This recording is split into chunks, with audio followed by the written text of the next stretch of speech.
मौका देके। तो आप किसी गलत चीज़ को सपोर्ट क्यों करते हैं भाई? जैसे हम नहीं करते वैसे आप न करिए, युवा पीढ़ी न करे। अपने आप ही जो बुरे रूपों में जा रहा है संगीत, वो फ्लॉप हो जाएगा, खत्म हो जाएगा। अच्छाई को सपोर्ट करिए, बुराई का विरोध करिए, चाहे वो क्षेत्र कोई भी हो, संगीत हो चाहे शिक्षा हो। मैंने दोनों ही क्षेत्रों में अपनी टिप्पणी कर दी जी। बाकी देखने सुनने वालों की मर्जी, को मुझसे कितना सहमत है कितना असहमत है।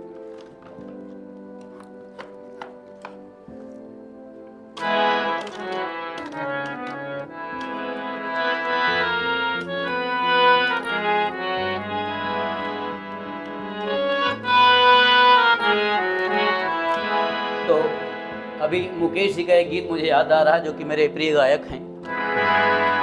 कभी कभी मेरे दिल में ख्याल आता है, कभी कभी मेरे दिल में ख्याल आता है कि जैसे तुझको बनाया गया है मेरे लिए, कि जैसे तुझको बनाया गया है मेरे लिए।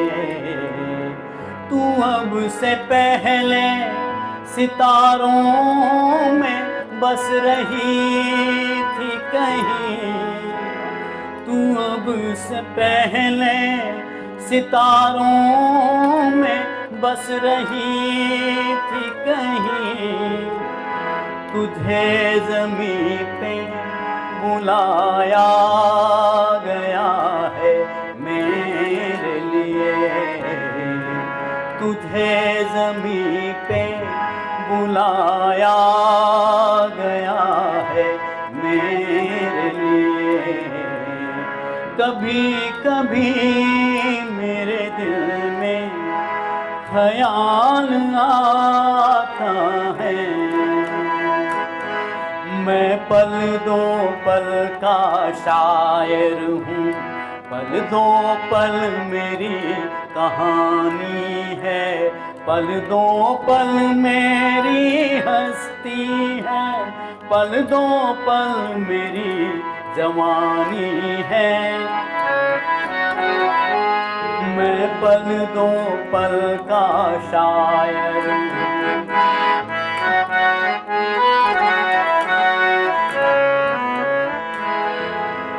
कल लौराएंगे नगमों की खिलती कलियां चुनने वाले, मुझसे बेहतर कहने वाले, तुमसे बेहतर सुनने वाले।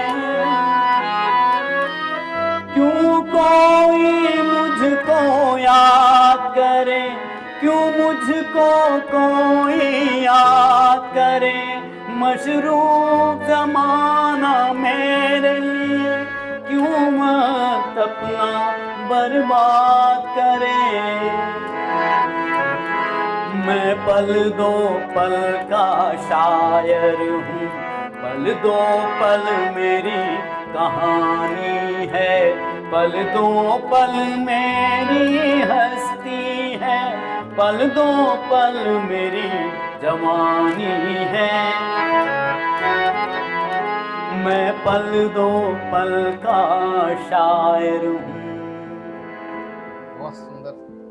तो देख सकते हैं आप किस प्रकार से सर ने पूरा माहौल संगीत में कर दिया है। सर, आपकी जिंदगी से जुड़े हुए कुछ अनसुलझे पहलू सर जो आप हमारे चैनल के माध्यम से शेयर करना चाहते हैं? कुछ नहीं, सारे जो ज़िंदगी के अनुभव हैं वो शिक्षा से और टीचिंग से जुड़े हुए हैं, जो मैंने खास बातें आपको बताई हुई हैं।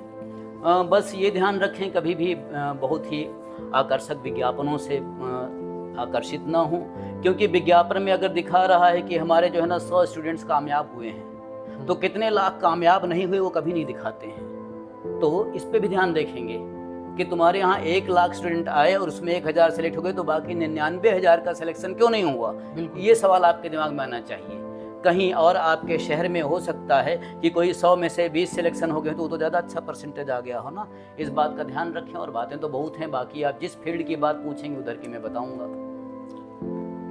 सर पॉलिटिक्स से सर पूछ सकता हूँ? पॉलिटिक्स पे कमेंट्स करने वाले बहुत तरह के लोग होते हैं। नहीं सर, आप पॉलिटिक्स को किस नज़र से देखते हैं? मैं कुछ बोलना नहीं चाहूँगा, क्योंकि मेरा कुछ बोलना बहुत ही ज़्यादा आपत्तिजनक और एक विवाद का विषय बन सकता है। राजनीति एक ऐसा मुद्दा है जिसमें कि कोई भी सटीक जवाब मैंने नहीं देखा कभी आता हो, जिसमें कि बहुत सारे विप्स होते हैं, बहुत सारे विचार होते हैं। बस ये ज़रूर जानता हूँ कि जीवन को सबसे अच्छा और सबसे सुलभ बनाने वाले लोग हैं वैज्ञानिक, विज्ञान से जुड़े हुए लोग। और जो भी आप देखेंगे घर परिवार समाज कहीं भी जो बहुत दर्द होता है, बहुत परेशानियां होती हैं, सबसे पहले विज्ञान का कोई प्रतिनिधि, एक बहुत बड़ा डॉक्टर याद आता है जो किसी मरते हुए को भी बचाने की कोशिश करता है। सर जब विज्ञान की बात आती है तो हम कहीं ना कहीं देखते हैं कि जो ग्रामीण जनता है वो अंधविश्वास और पाखंड में फंस जाती है।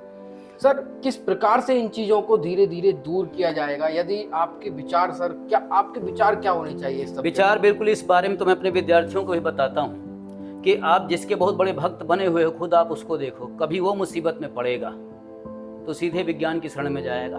अपनी बात बोलने तक के लिए वो विज्ञान यानी माइक्रोफोन का इस्तेमाल क्यों कर रहा है? बिल्कुल वैज्ञानिक ने दिया। उसकी बात को पहुंचाने के लिए आप जो वीडियो का इस्तेमाल कर रहे हो कहाँ से आया? विज्ञान से आया।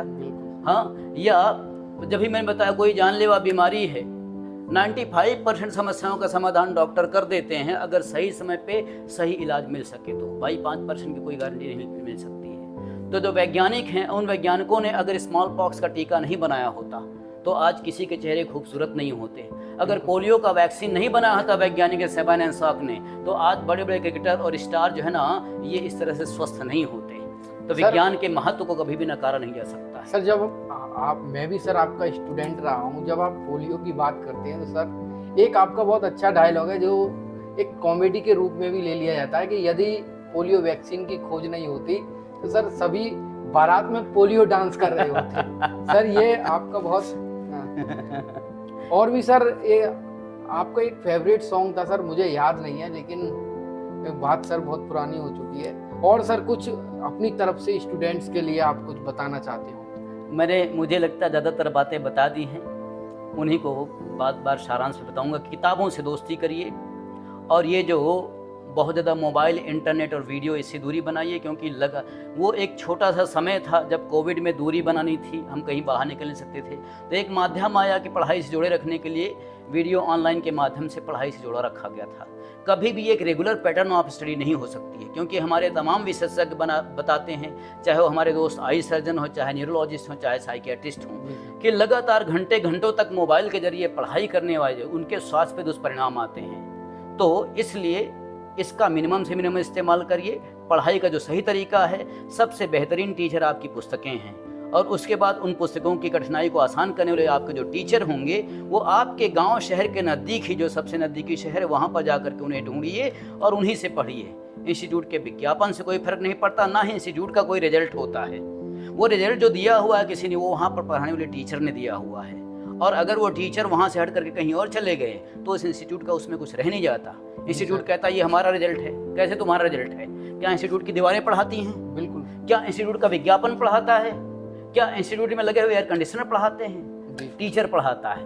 वहाँ पर जो टीचर ने पढ़ा उसने रिजल्ट दिया, जहाँ भी वो टीचर हैं अच्छा पढ़ाएंगे। तो टीचर के पीछे भागिए, विज्ञापन के पीछे नहीं। देखिए सर ने आपको एक तरीके से मोटिवेट भी किया है और करियर गाइडेंस भी दिया है कि किस प्रकार से ग्रामीण क्षेत्रों से उठकर लोग अपने नज़दीकी शहरों में जाकर भी अच्छे कोचिंग संस्थानों में पढ़ सकते हैं। और संगीत में तो सर ने माहौल बना ही दिया था अभी।